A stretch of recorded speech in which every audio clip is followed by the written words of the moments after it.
YouTube ప్రేక్షకులకు నమస్కారం అండి. ప్రకృతి సంస్కృతి సంస్కృతం అనే యూట్యూబ్ ఛానల్కి స్వాగతం. ఈ ఛానల్ భారతీయ వైదిక భావజాలానికి మరియు ఆధునిక విజ్ఞాన శాస్త్ర భావజాలానికి వారధిలా నిలుస్తుంది.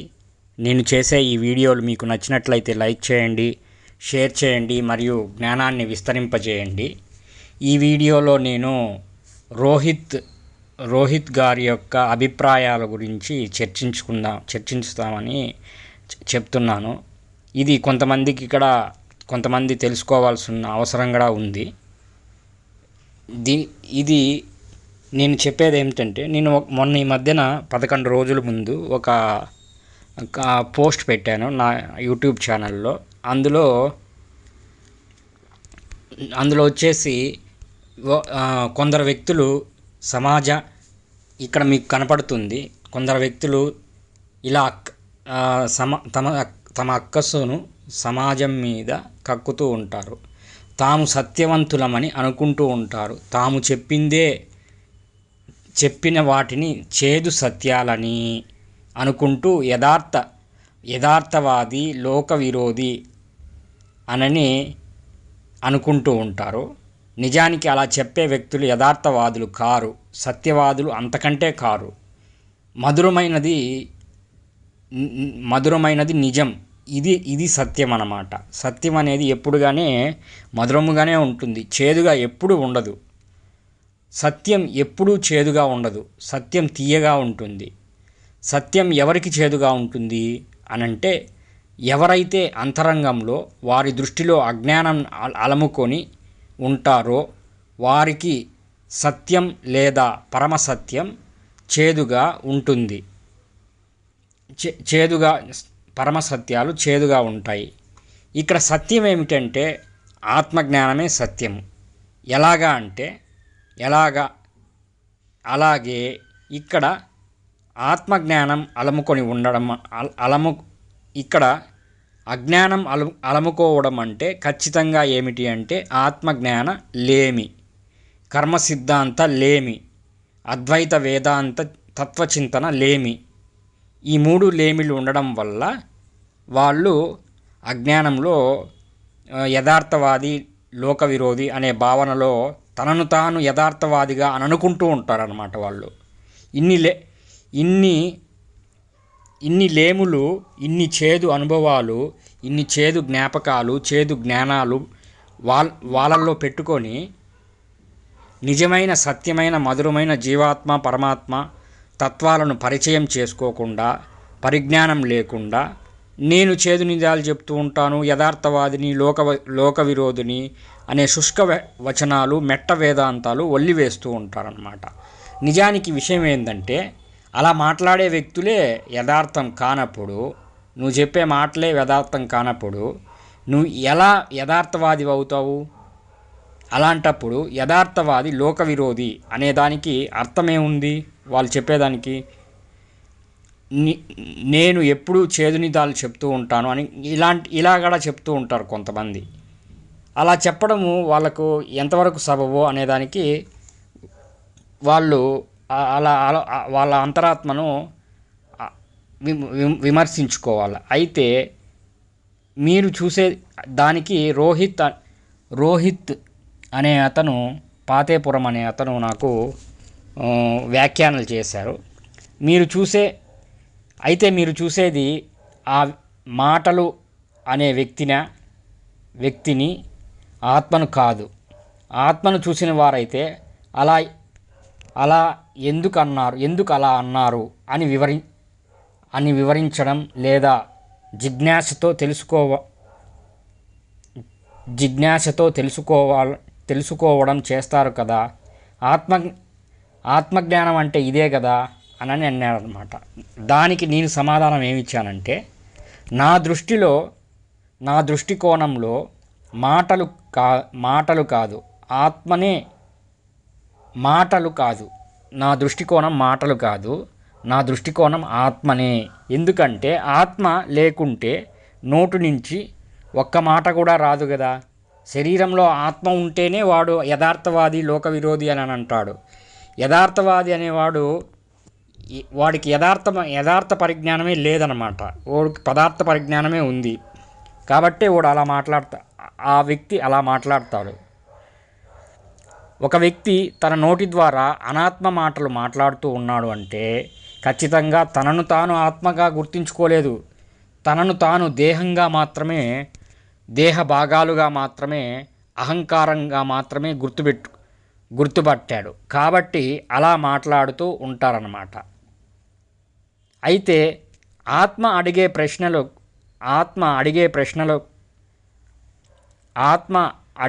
ప్రశ్నలు లేదా ఉంచిన సంవాదం అనంత జ్ఞాని అయిన పరమాత్మ ఇచ్చిన వేదం ప్రకారం మాత్రమే నిరూపణ చేయగలం, పరిష్కారం చేయగలం. సత్యార్థ ప్రకాశంలో ఆదిశంకరాచార్యుల వారు ఆ మాట చెప్పడానికే నాకు కొంచెం ఇబ్బందిగా ఉంది. శంకరాచార్యుల వారు హత్య చేయబడ్డాడు అని స్పష్టం చేశారు. మహర్షి దయానందుల వారు. ఇక మీరే ఆలోచించండి, ఎవరు సత్యం చెప్తున్నారు, ఎవరు పుస్తకాలు ఏ విషయంలో సత్యం చెప్తూ ఉన్నాయో అని చెప్తున్నారన్నమాట. దానికి నేను సమాధానంగా వారికి సమాధానంగా ఇచ్చాను. ఇది అందరికీ కూడా ఆ యొక్క మెంటాలిటీ, ఆ యొక్క స్కూల్ ఆఫ్ థాట్లో ఉండేటువంటి వాళ్ళకు అందరికీ నేను చెప్తున్నాను. ముందు తమరి వ్యాకరణం మార్చుకోండి. పరమాత్మను జ్ఞాని అని సంబోధిస్తూ ఉన్నారు అంటే ఖచ్చితంగా మీ దృష్టిలో పరమాత్మ వ్యక్తి అని అర్థమైపోతుంది. ఎందుకంటే మనకు ఆ జ్ఞాని అని అన్నాడనుకో, అది ఒక వ్యక్తిత్వాన్ని సూచిస్తుంది. ఆ వ్యక్తిత్వాన్ని అంటే ఒక వ్యక్తి అని అనేది. ఇంకా తమరి దృష్టిలో పరమాత్మ తమరి దృష్టిలో పరమాత్మ వ్యక్తినా, అవ్యక్తమా, లేదా రెండునా అని అడిగాడు అని ప్రశ్న వేసుకుంటే, ఒకవేళ వ్యక్తి అయితే మీరు మీ దయానందుల వారి సిద్ధాంతం వ్యక్తి పూజ చేయకూడదు అనే దానికి వ్యతిరేకంగా చెప్తూ ఉన్నారు కదా. ఎందుకంటే పరమాత్మ వ్యక్తి అనే అర్థం వస్తుంది. పరమాత్మ అనంతమైన జ్ఞాని అని అన్నాడంటే అది ఖచ్చితంగా అది ఒక వ్యక్తినే సూచిస్తుంది అన్నమాట. అది ఒకవేళ పరమాత్మ అవ్యక్తమైతే మళ్ళీ మీ గురువు దయానంద సరస్వతి గారి సిద్ధాంతమే వ్యతిరేకం. ఎందుకంటే అవ్యక్తమైన పరమాత్మ ఎవరికి ఇవ్వటము తీసుకోవడము అంటూ ఉండదన్నమాట. ఎందుకంటే వ్యక్తినే పరమాత్మ దగ్గర నుంచి తీసుకోవడం అనేది జరుగుతుంది, కాలం రూపంలో, సంకల్పాల రూపంలో అలా. కాబట్టి ఇవ్వటం అనేటివి ఉండదన్నమాట. కానీ దయానంద సరస్వతి గారి సిద్ధాంతం ప్రకారం వేదాలు ఎవరికో ఇచ్చారు అని అనుకుంటూ ప్రచారం చేస్తూ ఉంటారు. ఒకవేళ పరమాత్మ అవ్యక్తం మరియు వ్యక్తము రెండు అయితే ఇక మీ దయానంద సరస్వతి గారితో అవసరం లేదు. ఎందుకంటే సత్యం ఎప్పుడో వ్యాస మహర్షి, శంకరాచార్యుల వారు చెప్పారు, జీవాత్మనే పరమాత్మ అని. అదే అద్వైత సత్యం అన్నమాట. పరమాత్మ వేదం ద్వారా ఇంకపోతే పరమాత్మ వేదం ద్వారా కానీ, ఏ ఇతర ప్రయోగం ద్వారా కానీ, లేదా ఏ యజ్ఞయాగాదుల ద్వారా కానీ నిరూపణ చేయొచ్చు అని చెప్తున్నారు. ఎలా నిరూపణ చేస్తారు? ఒకవేళ వేదం ద్వారా వాళ్ళు ఎవరైనా ఇద్దరు వ్యక్తులు వేదం ద్వారా పరమాత్మను నిరూపణ చేస్తాము అని ముందుకొచ్చి చర్చ చేసినారనుకో, వాళ్ళు ముందు తీసుకోవాల్సింది వేదంలో ఉండేటువంటి మంత్రాలు, వాటి తాత్పర్యార్థాలు, వాటి పద విభజన, వీటి గురించి తెలుసుకుంటారు. వీటి గురించి ఒకవేళ అలా చేశారనుకో, ఒకరి మాటలు మరొకరు వినే అవకాశం లేదు. ఒక వ్యక్తి ఒకే పదానికి ఇది అర్థం కాదు, అది అర్థము అని చెప్తారన్నమాట. ఇంకొక వ్యక్తి నేను అది మీరు చెప్పేది తప్పు, నేను చెప్పిందే కరెక్టు అని వాదనకు దిగుతాడనమాట. పోనీ యజ్ఞయాగాదులు నిర్వహించి పరమాత్మను నిరూపణ చేస్తామా అని అనుకుంటే, యజ్ఞయాగాదులు చేస్తే సమిధలు కూడా పరమాత్మే, యజ్ఞంలో నుంచి వచ్చే ఫలితం కూడా పరమాత్మే అని కృష్ణ భగవానుడు చెప్పాడు కదా. భగవద్గీతలో అనే యోగశాస్త్రంలో చెప్పారు, కేవలం ఎవరికి వారు తమను తాము యోగ సాధన ద్వారా మాత్రమే నిరూపణ చేయలేం. ఎందుకంటే అందరి మానవులలోనూ అలాగే సర్వజీవులలోనూ ఉండేది ఒకే పరమాత్మ కాబట్టి, ఒకే పరమాత్మ అయినప్పుడు ఎవరిని వాళ్ళు అర్థం చేసుకొని ఎవరికి వాళ్ళు పరమాత్మ అనుభవం తెలుసుకుంటే అప్పుడు పక్కన వ్యక్తి కూడా పరమాత్మ స్వరూపుడే అని అర్థమైపోతుంది. అక్కడ వాదానికి అవసరమే స్థానమే ఉండదు, అవకాశమే ఉండదు. తర్వాత రోహిత్ గారు మీరు వేదం నేర్చుకోండి, డాక్టర్ వెంకటాచాగంటి సార్ గారు నేర్పిస్తున్నారు అని అన్నాడు. అది అప్పుడు మీకే అవగతం అవుతుంది అని అన్నాడు. దానికి ఆర్య నాకే కాదు, నాలాంటి వాళ్ళు ఎవరికైనా వేదం నేర్చుకోవాలని, వేదం అధ్యయనం చేయాలని ఉంటుంది. కానీ కుటుంబ పరిస్థితులు, ఆర్థిక ఇబ్బందులు, సమయం వెసులుబాటులు ఈ రోజుల్లో కుదరడం లేదు అని నేను దానికి ఇంకా ఎన్నో సమస్యలు అడ్డు వస్తాయి. ఎందుకంటే మనము చాలా చాలా క్లిష్ట పరిస్థితుల్లో ఉన్నారు ప్రతి ఒక్క మానవుడు.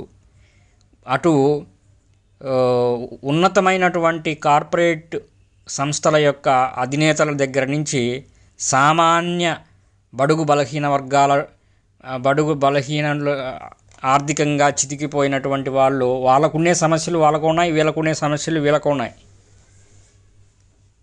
కాబట్టి అవునండి, నేను కొంత దానికి సమాధానం ఇచ్చాను. దానికే రోహిత్ గారు అవునండి, కొంత వేదాధ్యయనము, ఉత్తమ ఆచార్యుల పుస్తకాలు చదివి ప్రయత్నం చేయవచ్చు, ఎంతైనా ఒక గురువు కావాల్సిందే కదా అనని గురువు ద్వారా కలిగే జ్ఞానము తేజస్సు వేరు కదా అని అన్నాడు.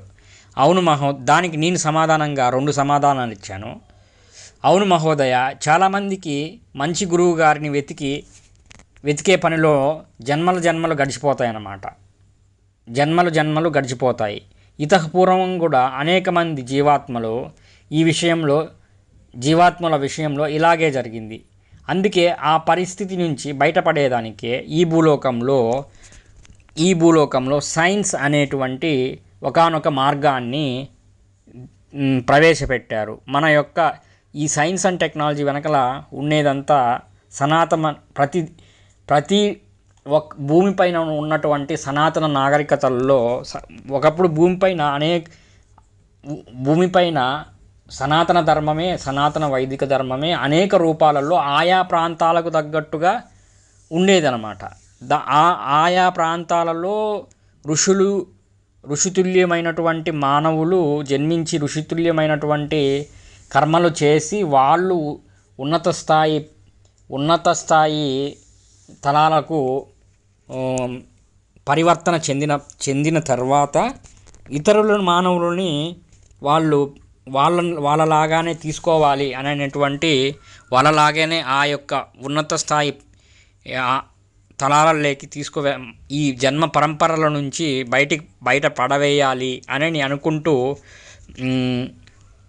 సంకల్పించి మనకు చాలామంది ప్రవక్తలను, చాలామంది ఋషులను, చాలామంది వాగ్గేయకారులను, సంగీత విద్వాంసులను మనకు పంపించారు. కానీ వారి యొక్క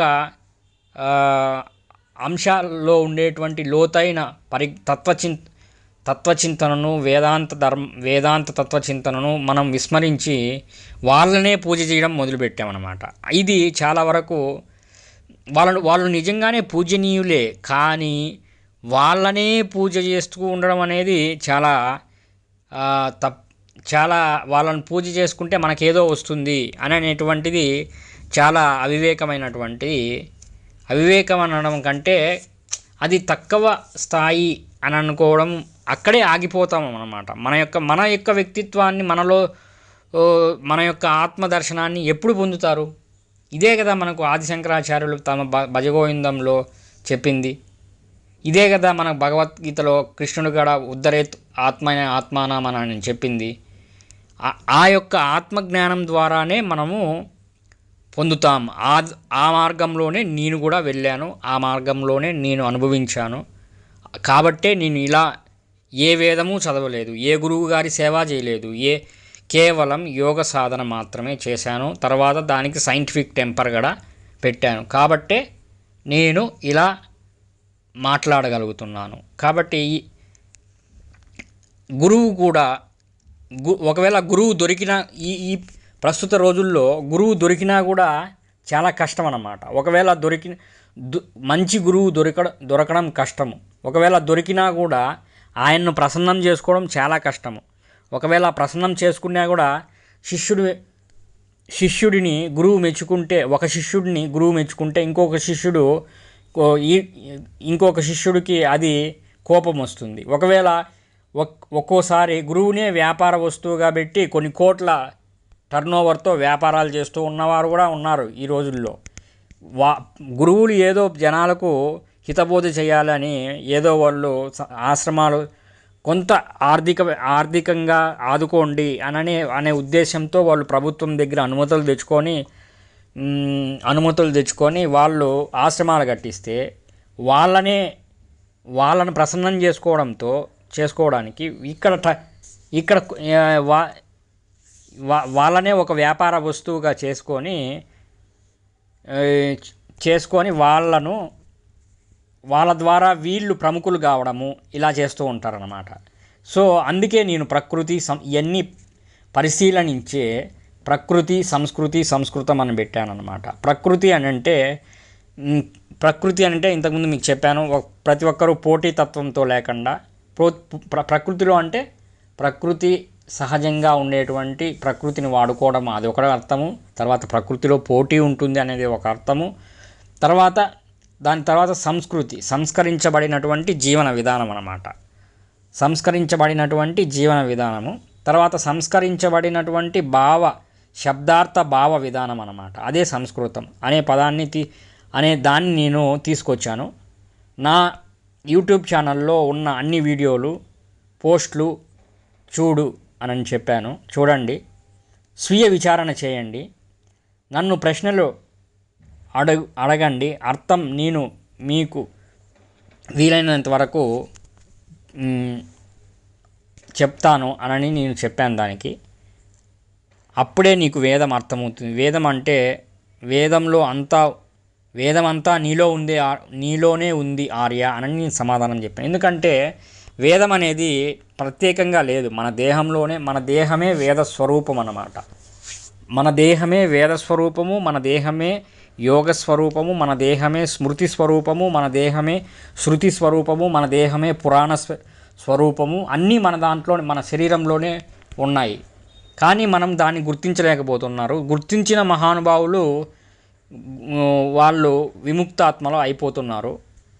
ఇంతటితో ఈ వీడియో సమాప్తము. మీకు నచ్చినట్లయితే లైక్ చేయండి, షేర్ చేయండి మరియు